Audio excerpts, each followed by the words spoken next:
Welcome to Kenton's videos. Enjoy the video. In this video, I will explain how to fix a VW Beetle convertible window.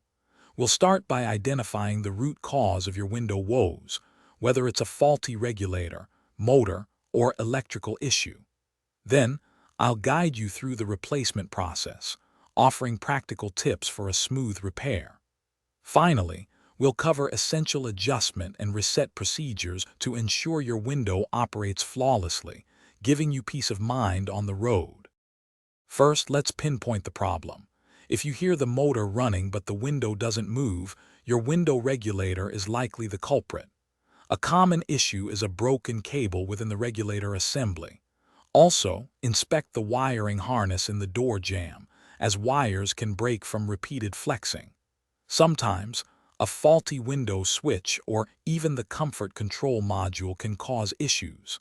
Additionally, a malfunctioning door lock mechanism can prevent the window from dropping correctly when opening the door. Now, for the repair. Begin by carefully removing the door panel using appropriate trim tools to avoid damage. Disconnect the electrical connector from the window motor. Then, unbolt and remove the old window regulator and motor assembly. Install your new regulator and motor, ensuring all mounting points align. Secure the window glass to the new regulator using the designated bolts, making sure it's properly seated between the metal plates. After replacement, proper adjustment is key. You can adjust the window's angle and height using bolts accessible from the bottom of the door. Aim for a 65mm distance for optimal alignment. Once adjusted, perform a window reset. With the convertible top up, raise the window fully and hold the switch for 5 seconds.